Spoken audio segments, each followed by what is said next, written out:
Hello बच्चों, कैसे हैं आप लोग? बढ़िया एकदम।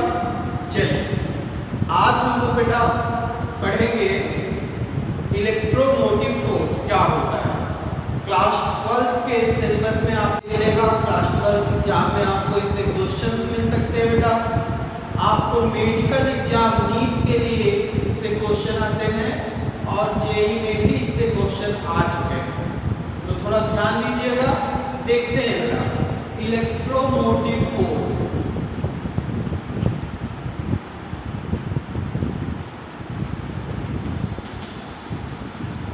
इलेक्ट्रोमोटिव फोर्स ये बेटा शॉर्ट में ईएमएफ के नाम से जाना जाता है। EMF electromotive force. बेटा इसमें बड़ा कंफ्यूजन बच्चे आप लोगों को काफी देखने को मिलता है, जहाँ बड़े कंफ्यूज रहते हैं कि नाम फोर्स का है और होता वोल्टेज है। क्या है मैटर समझिए। इसको बेटा जब हम डिफाइन करने जाते हैं तो हमारे सामने इस तरह से एक सर्किट देखने को मिलेगा। एक सर्किट देखने को मिलेगा बेटा। अब इस सर्किट में अगर आप ध्यान दीजिए तो हमने एक रेजिस्टेंस R बनाया है, एक सेल बनाए हैं, एक रेजिस्टेंस यहाँ पे बनाए हैं। इस स्ट्रक्चर को अगर आप समझें तो ये बेटा जो रेजिस्टेंस स्मॉल r है ये सेल का इंटरनल रेजिस्टेंस है। सेल का internal resistance. Internal resistance cell का बेटा होता सेल के अंदर है, लेकिन बनाते कहाँ है? बाहर। इंटरनल रेजिस्टेंस बेटा सेल का इंटरनल रेजिस्टेंस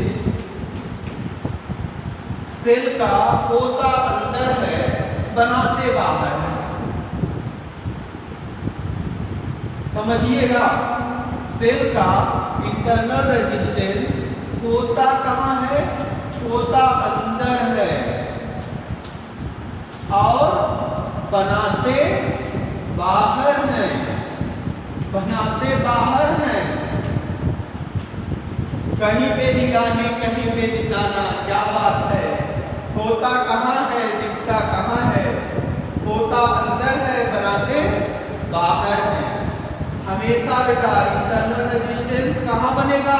सेल का बाहर बनेगा। और एक बात, ये हमेशा एक्सटर्नल रेजिस्टेंस के साथ सीरीज में होगा। फिर से बोल रहा हूं, सेल का इंटरनल रेजिस्टेंस हमेशा सेल के बाहर बनाया जाता है। होता कहाँ है? अंदर होता है। और इसको हमेशा एक्सटर्नल रेजिस्टेंस के सीरीज में लगाया जाता है। याद रखिएगा, हमेशा इंटरनल रेजिस्टेंस के सीरीज में लगाया जाता है। ओके, अब इसको डिफाइन कैसे करते हैं? बैटरी भैया बिना बैटरी के इंटरनल रेजिस्टेंस की बात होगी नहीं। अगर बैटरी आ गई, इंटरनल रेजिस्टेंस आ गया। इंटरनल रेजिस्टेंस बैटरी को मिला करके ये मैंने कंप्लीट बैटरी का स्ट्रक्चर बना दिया। बैटरी न कभी इसको सेल कहें तो ज्यादा बढ़िया है। क्यों बेटा? क्योंकि बैटरी क्या होती है? वो कई सेल का कॉम्बिनेशन और सेल क्या है? इंडिविजुअल, अकेले बेचारा सेल। तो इसको बैटरी बोलेंगे तो गलत हो जाएगा। ध्यान देना, बैटरी बोलेंगे तो गलत हो जाएगा। बैटरी में कई सेल होते हैं और ये बेटा अकेले एक सेल, तो इसको सेल बोलते हैं। तो सेल है, इसको मैंने कंप्लीटली बना दिया है। अब बेटा अगर कहीं सेल है तो ईएमएफ होगी। अब ईएमएफ क्या होती है देखते हैं। यहाँ पे बताते हैं आपको। एक क्वेश्चन है, इसको हम लोगों को भी जरूरत पड़ेगी, तो यहाँ हम थोड़े से जगह में इस क्वेश्चन को रख लेते हैं ताकि जरूरत पड़े। इसको अभी हम आपको सॉल्व करा दें। एक सेल की ईएमएफ दिया गया है 2.1 वोल्ट और उससे करंट निकल रहा है 0.2 एम्पीयर। रेजिस्टेंस देनो। ये बेटा एक क्वेश्चन है जो हमको अभी आप लोगों को बताना। तो क्या क्या सीखे कि बैटरी अगर कहीं है, सेल कहीं है, तो सेल का इंटरनल रेजिस्टेंस होगा, उसको हम अक्सर हमेशा सेल के बाहर बनाएंगे, लेकिन होगा कहाँ, सेल के अंदर होगा। और इसको हमेशा बाहर वाले रजिस्टर से सीरीज में जोड़ेंगे। बाहर वाले रजिस्टर को बेटा हम लोड भी करते हैं। लोड, बाहर के लोड से हम अपने इंटरनल रजिस्टेंस को कैसे रखेंगे, सीरीज में रखेंगे। बाहर के लोड का सेंस मेरे कहने का ये है, जैसे आप अपने घर में इन्वर्टर से तमाम डिवाइसेस चला रहे हैं। मान लीजिए हमने बैटरी से, हम बैटरी का नाम ले लें, बैटरी से हम कई डिवाइसेस चला रहे हैं, पंखा टीवी सब चला रहे हैं, लाइट चला रहे हैं, पंखा चला रहे हैं, टीवी चला रहे हैं। अब ये सारे डिवाइसेस हम कैसे ऐड किए हैं, सीरीज में ऐड कर सकते हैं, पैरेलल में ऐड कर सकते हैं, वो डिपेंड करता है। तो बेटा जितने भी लोड, मतलब जितने भी डिवाइसेस हम लगाएंगे सबको क्या करेंगे, जैसे हम यहाँ पे मान लो ढेर सारे रजिस्टर लगा देते, ढेर सारे रजिस्टर लगाते और उसके साथ हमको सेल लगाना। तो कहानी इसकी ये है कि सारे रजिस्टर को आप सॉल्व करके इक्विवेलेंट एक रजिस्टर बना लीजिए और उसके साथ इसको सीरीज में। तो फाइनल बात क्या है कि main resistance, total equivalent resistance के साथ ये सीरीज में। ओके, अब बेटा ईएमएफ की कहानी को समझते हैं। ईएमएफ होता क्या है? ईएमएफ होता है इस बैटरी, इस सेल के टर्मिनल के अक्रॉस पोटेंशियल डिफरेंस। क्या बोल रहा हूं? सेल के टर्मिनल के across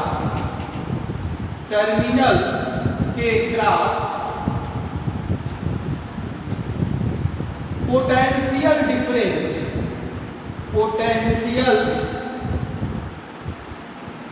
difference in open circuit. यहां बेटा ओपन सर्किट का जो नाम लिया गया है उसको समझ। फिर से, सेल के टर्मिनल के across potential difference in open circuit, मतलब हमको अगर इस सेल के टर्मिनल, सेल का टर्मिनल बेटा एक यहाँ पे अगर मान लो ए है तो दूसरा यहाँ पे बी, टर्मिनल वास्तव में तो ये देखो प्लस माइनस ये टर्मिनल दिख रहा है, लेकिन जो ये इंटरनल रेजिस्टेंस है मैंने क्या कहा, होता अंदर है दिखता बाहर है। इसका मतलब अगर टर्मिनल के क्रॉस पोटेंशियल लेना है तो हम यहाँ ले लेंगे तो गलत हो जाएगा, हमको यहाँ लेना। तो ये बेटा ए बी पॉइंट इसका टर्मिनल माना। अब हमको टर्मिनल के क्रॉस पोटेंशियल डिफरेंस चाहिए। इस टर्मिनल के क्रॉस पोटेंशियल डिफरेंस बेटा चाहिए और ईएमएफ सेल का चाहिए। इसलिए हमने कहा कि यहां पर हमें ओपन सर्किट रखना होगा। ओपन सर्किट मतलब अगर ये ओपन है तो इसके टर्मिनल के क्रॉस जो पोटेंशियल डिफरेंस मिलेगा वो ईएमएफ होगा उस सेल का। फिर से रिपीट करता हूं, अगर ये ओपन है, लोड से कनेक्टेड नहीं है, तो इस टर्मिनल के क्रॉस जो पोटेंशियल डिफरेंस मिलेगा वो बेटा आपको ईएमएफ ऑफ सेल मिलेगा। लेकिन अगर हम इसको कनेक्ट कर दें उस समय अब इसी टर्मिनल के क्रॉस जो सेल का पोटेंशियल डिफरेंस मिलेगा, इसको बेटा हम लोग एक नया नाम देंगे, उसको बोलेंगे टर्मिनल वोल्टेज। क्या बोलेंगे? Terminal voltage. दो नाम आता है, एक आता है ईएमएफ और दूसरा आता है टर्मिनल वोल्टेज। तो आप चाहो तो ऐसे भी समझ सकते हैं, ऐसे समझ सकते हैं।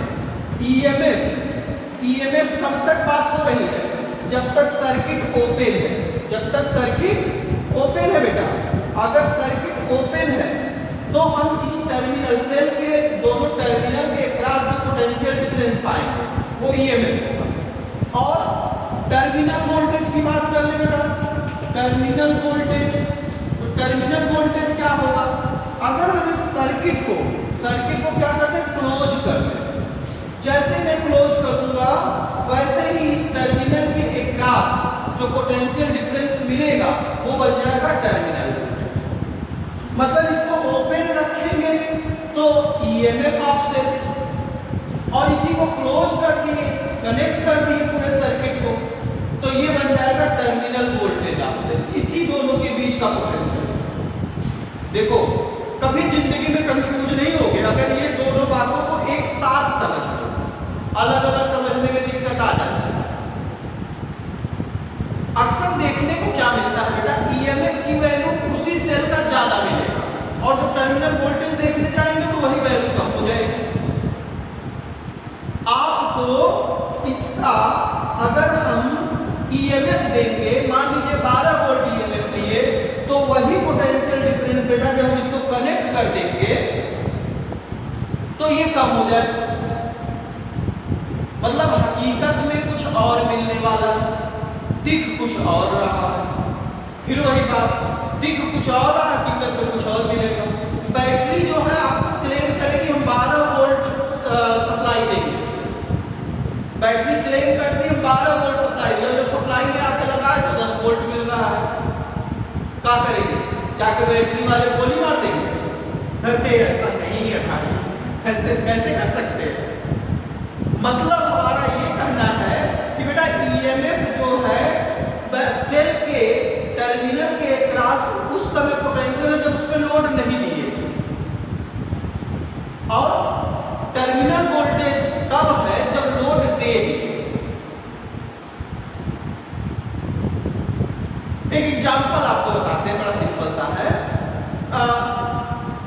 याद रखने के लिए और कोई उद्देश्य नहीं। अगर बेटा बाइक की बात कर ले, तमाम बाइक मार्केट में आती है, कहती है कि भैया हमारी बाइक, ये जो नई वाली बाइक आई है 95 किलोमीटर पर लीटर जाएगी, और गया कोई खरीद के लाया और 1 लीटर तेल डाला, पता चला 80 किलोमीटर पे उसकी बाइक बंद, वो पहुंच जाएगा एजेंसी, यार तुम तो 95 बताए थे, बड़ा गड़बड़ सड़बड़ बता रहे हो, ऐसे बता के सेल किया जाता है, कैसे एवरेज बता? तो भैया अपना धन्यवा दीजिए, एवरेजवा को पूरा स्टार बनाए रहते हैं वो लोग। ऐसा इसलिए क्योंकि आप समझिए बाइक को एवरेज निकालते कैसे, बाइक को एक जगह खड़ा करके उसको चला देंगे, चला दी।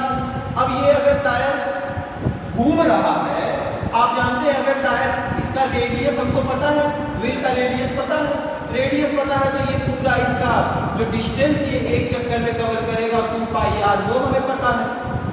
1 लीटर तेल डाले, पता चला ये 100 साइकिल 100 रोटेशन, ये आपने 100 रिवॉल्यूशन कंप्लीट किया, तो अगर बेटा ये 100 साइकिल कंप्लीट कर दिया तो 100 से इतने में मल्टीप्लाई कर दिया, इतना डिस्टेंस मिल गया। पता चला 1 लीटर में 1000 चक्कर लगा दिया, 1000 गुने 2 पाई आर कर दिए, कर दिए इतना किलोमीटर हमारी बाइक जाएगी। तो वो तो देखा जाए तो फ्री एकदम गाड़ी खड़ी थी और चल रही थी, डिस्टेंस तो वो हमें मेजर हो रहा है, लेकिन वास्तव में डिस्टेंस तो चला नहीं। बाइक लेके आए, यहाँ पे कूदा दे रहे हैं गड्ढे में, चढ़ा दे रहे हैं ऊपर। भैया जब रोड एक बराबर नहीं है, टूटा फूटा है, उसके ऊपर 2 लोग चढ़ भी गए हैं, लोड भी बढ़ गया है, तो उतना एवरेज कहां से देगा? तो कहने का सेंस ये है बेटा कि सेल का जो पोटेंशियल विदाउट लोड मिलता है उसके टर्मिनल के क्रॉस, वो बन जाता है ईएमएफ, और आफ्टर लोड देने के बाद अब उसका जो टर्मिनल के क्रॉस पोटेंशियल मिलता है, दैट इज टर्मिनल वोल्टेज। तो हम उम्मीद करते हैं कि आपको ये चीजें याद। चलिए, अब मैंने कहा कि ये हमेशा इंटरनल रेजिस्टेंस जो एक्सटर्नल हमें टोटल रेजिस्टेंस रहेगा उसके साथ किसमें रहेगा? सीरीज। इसका मतलब अगर हम बात करें तो सेल से निकलने वाला करंट कितना दिखेगा? EMF divided by R plus R. R plus R simple series combination बेटा, आर प्लस आर, तो करंट ये मिलेगा। अब आते हैं इसके क्वेश्चन को देख लेते हैं काफी एग्जांपल के लिए। क्या कर लेते हैं? का क्वेश्चन एग्जांपल में देख लेते हैं। तो एक क्वेश्चन कर रहा है, एक सेल है जो 10 ओम के रजिस्टर पे कनेक्ट करने के बाद यहाँ आर के जगह पे बेटा कर दिया 10 ओम का एक रजिस्टर कनेक्ट किया गया है, और सेल का ईएमएफ आपको सेल का दे दिया है कितना? 2.1 वोल्ट, 2.1 वोल्ट। और कह रहा है इससे करंट हमारा निकल कितना रहा है? 0.2 एम्पीयर। आपसे पूछ रहा है कि इंटरनल रेजिस्टेंस कितना हो, सॉल्व कर लेंगे, सिंपल फार्मूला बेस्ड क्वेश्चन है। I 0.2 ampere, 0.2 is equal to EMF कितना 2.1 volt divided by R plus R, 10 plus R, 10 plus R। इसको बेटा इधर ले आइए, पॉइंट टू को इधर ले आइए, तो 10 plus R is equal to 2.1 by 0.2, ये हो गया 21 by 2। 10 plus R, R equal to क्या हो जाएगा बेटा 21 by 2 minus 10, R equal to हो गया 21 minus 20 by 2, that is 1 by 2 and that is 0.5 ohm. मतलब इस कंडीशन में, इस दिए गए क्वेश्चन में हमारा जो इंटरनल रेजिस्टेंस सेल का होगा वो कितना होगा 0.5। अच्छा एक बात यहां समझिएगा थोड़ा सा कि जो हमारा पोटेंशियल क्लेम करती है बैटरी, वो हमें बाहर क्यों नहीं मिलती है? 12 वोल्ट क्लेम कर रही है और हमको सप्लाई में 10 वोल्ट मिल रहा है। ऐसा इसलिए होता है बेटा क्योंकि 2 वोल्ट जो है कौन ले लेता है? इसका इंटरनल रेजिस्टेंस ले लेता है। ये था जो बैटरी के क्लेम करने में और सप्लाई को मिलने में जो डिफरेंस मिलता है, जो डिफरेंस मिलता है, वो डिफरेंस कौन ले रहा है? Internal resistance. ये ध्यान रखिए। ओके, अब एक क्वेश्चन और देख लेते हैं, बिल्कुल इसी तरह का सिमिलर क्वेश्चन, बिल्कुल इसी टाइप का क्वेश्चन है। देख लिया, थोड़ा देख ले, चल रहा है बंद हो गया, नहीं चल तो रहा, बहुत अच्छी बात है। चलो बिल्कुल इसी तरह का क्वेश्चन एक और है।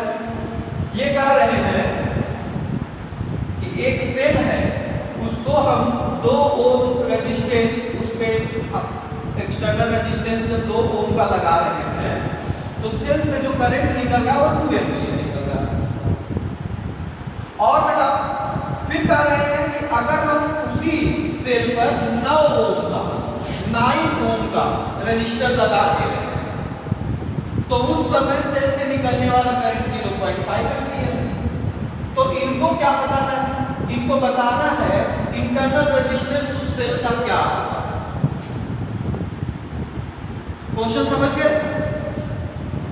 क्वेश्चन बेटा ये था कि एक सेल लिए इन्होंने, एक क्या लिए? सेल लिए।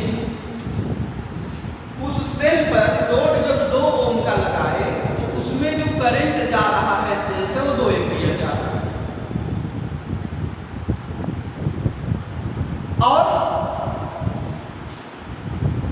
जब ये 9 ओम का रेजिस्टेंस लगा रहे हैं, 2 को हटा रहे हैं, 9 को लगा दे रहे हैं, तो करंट 0.5 एम्पीयर जा रहा है। तो हमसे पूछ रहे हैं इंटरनल रेजिस्टेंस कितना होगा सेल का। आसान क्वेश्चन। आप बताइए, इसी को रखा जाए कितना 2 एम्पीयर करंट, EMF सेल तो वही लगा रहे हैं, तो EMF चेंज नहीं होगा। R के जगह पे 2 प्लस स्मॉल r, सेल वही है तो इंटरनल रेजिस्टेंस भी वही होगा। यहाँ पे आ जाते हैं, ये बेटा कितना 0.5 एम्पीयर और EMF बैटरी वही, E वही, divided by resistance 9 plus small r, battery वही है, स्मॉल रेजिस्टेंस है। अब बेटा इक्वेशन इसको फर्स्ट कर दें, इसको इक्वेशन सेकंड कर दें, तो हम एक जगह से E की वैल्यू उठा करके दूसरे जगह पुट कर दें। तो अगर मान लीजिए फ्रॉम इक्वेशन फर्स्ट की बात करें, फ्रॉम इक्वेशन फर्स्ट, तो हमें E इज इक्वल टू क्या मिल जाएगा बताओ? यहाँ 2 प्लस R 2 में जाके मल्टीप्लाई हो जाएगा, that means 2 into 2 plus R। इस वैल्यू को बेटा उठा के हम रख दो, तो ये हमारा हो जाएगा 0.5 को लिख दो 1/2 इज इक्वल टू E के जगह पे 2 into 2 plus R divided by what? 9 plus R, 9 plus R, 9 plus R को इधर ले आओ, 2 को उधर ले जाओ, तो 9 plus R is equal to, ये 2 2 जा 4, 4 इंटू 2 प्लस R, ये बेटा क्या हो जाएगा 8 प्लस 4R, और इधर हो गया 9 प्लस R, 8 को इधर ले आओ, R को उधर ले जाओ, तो ये हो गया 1 is equal to 3R, R equal to क्या हो जाएगा 1/3 ओम। मतलब बेटा उसका इंटरनल रेजिस्टेंस 1/3। अच्छा ऑब्जर्वेशन थोड़ा सा लिया जाए, समझा जाए। जो अभी अभी मैंने कहा टर्मिनल वोल्टेज कुछ अलग दिखता है और अंदर ईएमएफ कुछ अलग दिखता है। फिर से रिपीट कर रहा, ईएमएफ जब हम एक्सटर्नल रेजिस्टेंस को अप्लाई नहीं किए हैं, जोड़े नहीं हैं। टर्मिनल वोल्टेज जब एक्सटर्नल रेजिस्टेंस को जोड़ दिए हैं, दोनों समय में करना क्या है, सेल के दोनों टर्मिनल के बीच में पोटेंशियल डिफरेंस होगा। एक बार विदाउट लोड और एक बार विद लोड। विदाउट लोड अगर हम पोटेंशियल डिफरेंस देख रहे हैं तो हमको ईएमएफ मिल रहा है, विथ लोड दिख रहे हैं तो हमको क्या मिल रहा है, टर्मिनल वोल्टेज। समझ में आ गई होगी बात। एक एग्जांपल लेते हैं। अगर मान लो हमारे पास सपोज करिए, अगर मेरे पास यहाँ पे 12 वोल्ट ईएमएफ दिया है, कितना दिया है, 12 वोल्ट का ईएमएफ दिया है। ये बेटा 1 ओम का है और ये है हमारा 3 ओम मान लीजिए। अब आप बताइए इसमें करंट कितना जाएगा, 3 और 1 मिलकर के 4 ओम हो जाएगा। इसको डिवाइड करेंगे तो कितना हो जाएगा, 3 एम्पियर। इसमें करंट बेटा जाएगा 3 एम्पियर।